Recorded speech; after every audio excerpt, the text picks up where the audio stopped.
with all due respect, I heard him say, under Biden, we had the worst inflation ever. I don't care what definition you have. That was never the worst inflation under the last administration, period. It's a lie. It's not true.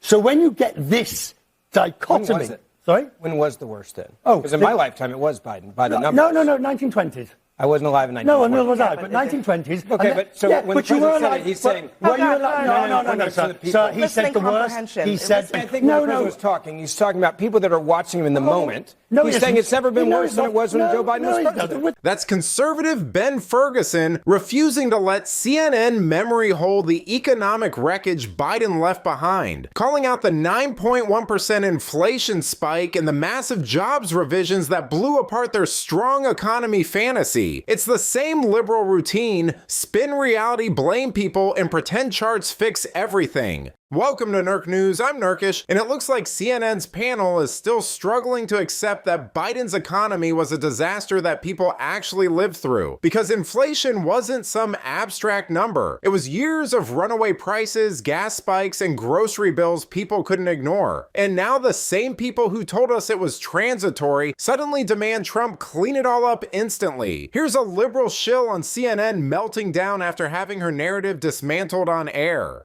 Trump will get on stage and want us to live in his alternate reality where he is a brilliant genius and everything is perfect and up is down and left is right and we're eating the dogs and the cats. But people are going to believe what they see and what they feel in their lives, and we still have to pay our bills with real money that we don't have. I don't think that the economy is, in fact, not in the dumps. It's not exactly what you said. Actually, I didn't say it's in the dumps. I said egg people prices are struggling right now are down. Did you buy eggs? I buy eggs. I go to a grocery store. I have a teenage child. I buy eggs. Hold on a second. This is a bit hypocritical from someone who yelled at me about letting you finish. You should take your advice and let me finish. Yes, do tell me about buying eggs. The fact of the matter is that nobody's talking about is the absolute lack of confidence that was injected in the economy by Chuck Schumer's 43-day shutdown.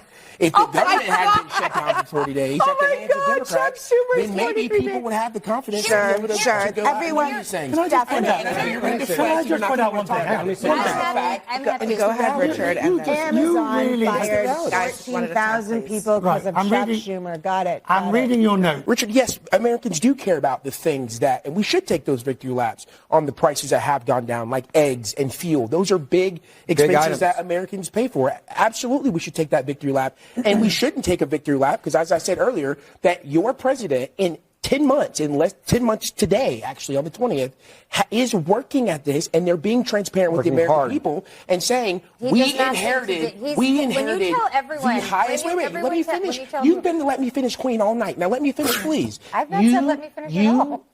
We should be celebrating that your president, as an American citizen, is working after inheriting the worst inflation in our lifetime. No. I won't let you get away with that. I'm sorry. Unfortunately, being transparent with the American people, we should celebrate. Here, next for us, the panel is going to give us. You know, this is the same script the establishment media used for 4 straight years. Accused Trump of alternate reality while ignoring the very real inflation Biden dumped on the country. I mean, Trump is pointing to actual price declines, eggs, fuel, CPI moderating, and CNN acts like acknowledging improvement is some kind of betrayal. Trump inherited the highest inflation in our lifetimes and still delivered a 2.5% CPI growth rate through September 2025, even as deregulation finally slowed the bleeding Biden caused. And the point about the labor market is spot on. Biden's open border priorities left native-born workers losing 1.2 million jobs in the last year of his term, while 1.3 million went to foreign-born workers.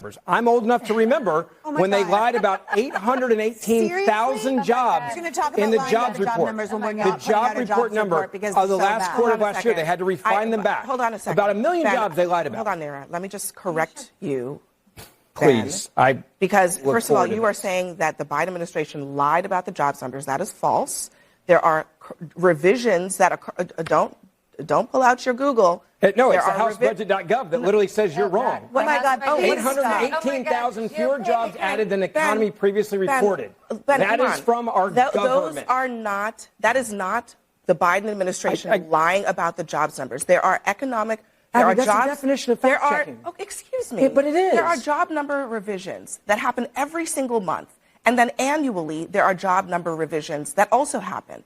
A revision of that size was very similar to a revision of the job numbers that also happened in, was it 2009, I believe it was? It's all to do with rebalancing. It's the rebalancing of the numbers. Ben, stop. Every year, the job numbers are revised. Sometimes they're revised up, sometimes they are revised down.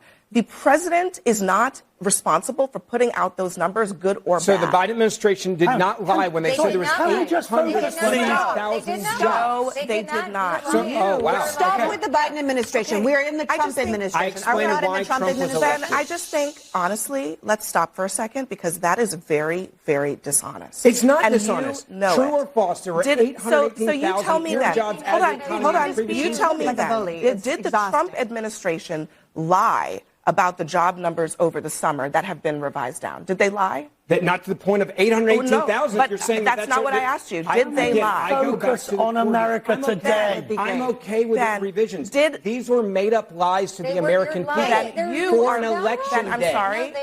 It was for an election day. My friend, you are lying. I'm not lying. Because these when Joe Biden came out and said these jobs are created. Stop. This is exhausting. This is exhausting. This is why you guys lost the election. I'm sure it is why we lost the election. That's not the point at all. Let me make one other factual point because I think this is super important. Donald Trump. You know, the Biden administration padded jobs reports by more than 900,000 over a 12-month period, the largest downward revision in American history, and Abby Phillip pretends it's normal, when it was clearly an election year manipulation to mask a collapsing labor market where native-born Americans were pushed aside while foreign-born workers gained millions of positions. And under Trump, the turnaround is real. 119,000 jobs added in September, private sector gains, rising wages, inflation cooling to 3%, and the S&P climbing nearly 10% since inauguration. The same liberals who swore Biden's economy was booming now criticize Trump for not magically erasing 4 years of damage in 10 months. But let me know what you think. Is this the moment CNN finally ran out of excuses for Biden's failed economy? Let me know in the comments, and if you enjoyed this video, please give it a like and subscribe to the channel. That stuff really does help us out. Until then, this has been Nerk News. Thanks for watching. Bye!